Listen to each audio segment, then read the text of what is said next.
Hi, I'm Mrs. Rice-Gaiser. I'm going to be your student crafts teacher this year. So in order to start the year off, I thought I would do a little video that shows you the different supplies that you're going to need and the ones you'll be using throughout the course of the semester.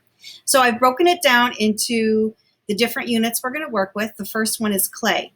So for our clay unit, the only supplies you need to bring in would be the supplies that are needed for the clay. So I'm going to start off with that.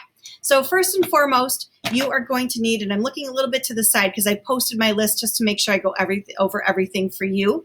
You're going to need some sort of a small little container, plastic with a lid, Ziploc, whatever you want to do. If it's a yogurt container, that's fine. Just make sure it has a lid to seal. This is going to be for the slip that you make. In addition to that, you're going to need some clay tools. Now you can actually buy clay tools. They sell them on Amazon and they're relatively inexpensive, but if you want to be thrifty, you can actually make your own or use other things that are available to you at your homes. So things such as plastic utensils, or if you have a spare set of utensils, please ask first before you bring those in.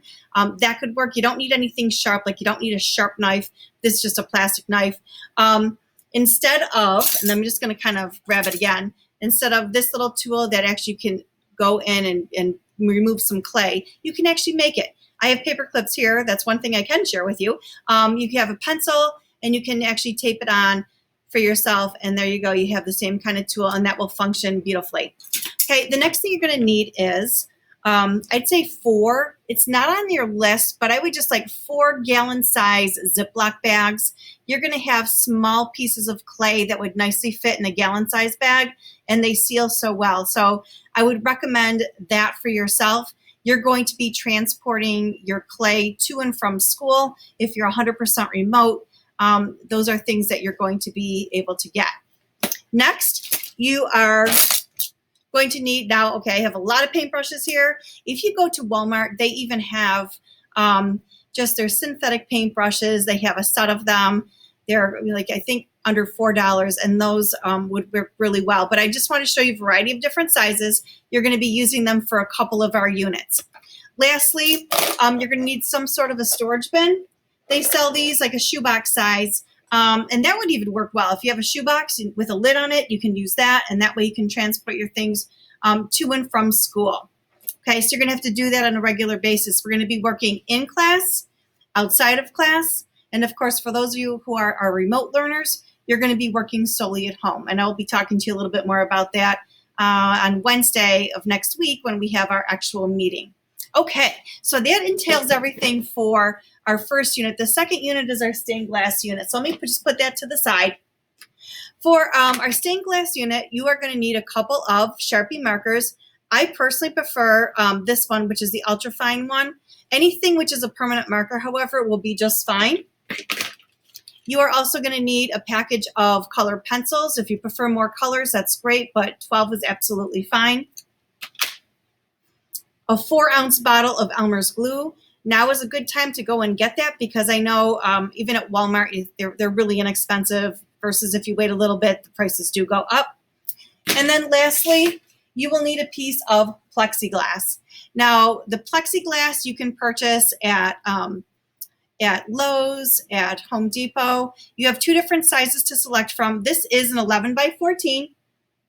If you prefer, you can get an 8 by 10.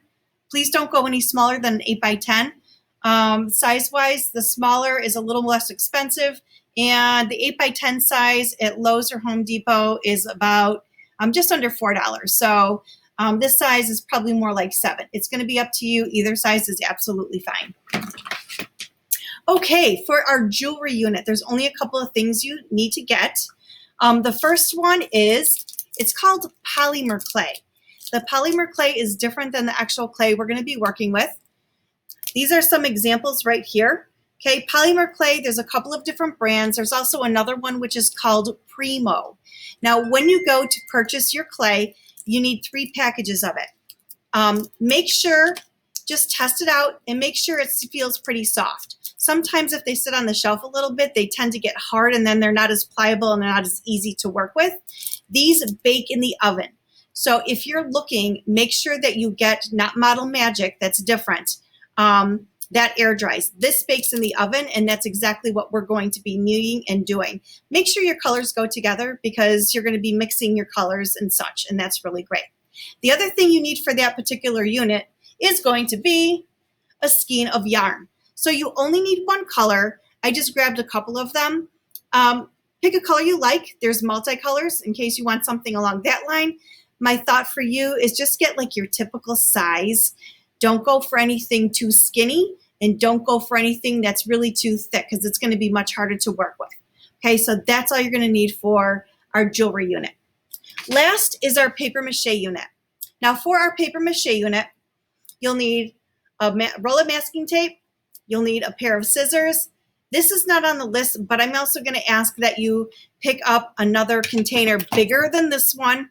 I don't have one here with me right in front of me, but that's going to be for your paper mache paste. So you're going to want a plastic container, and I'll show you that in class and online. But bigger than this, so that way you can put your paper mache paste in it, so that way you have your own container of paste. This is definitely a little bit of an unprecedented year. You're going to need your own supplies. Unfortunately, I'm not able to share them with you since we can't have them go from student to student. Anything that you have difficulty with, please let me know.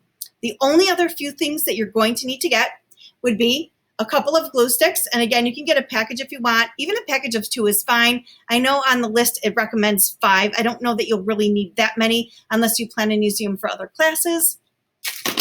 Next, you are going to need your sketchbook. So if you have a sketchbook from art from the middle school, or if you're here at the high school and you still have a sketchbook, by all means, go ahead and use that one. There's absolutely nothing wrong with it, size-wise. This one is an 11 by 14, and 9 by 12, 8 by 10 is absolutely fine. Don't go any smaller than an 8 by 10. And actually, I take it back. This one's a 9 by 12. So this is a decent size. Remember, you're going to be carrying this back and forth. So you want to make sure it's convenient for you so that way you don't have too much of a load in your bag as you're taking things back and forth. Okay, the only other couple of things you're going to need just for drawing, some basic drawing, you're going to need some number 2 pencils and an eraser. I can't wait to meet you. I can't wait to see you next week. We have a lot of things to go over, and I'm looking forward to a real fun year, and I'm looking forward to getting to know you too.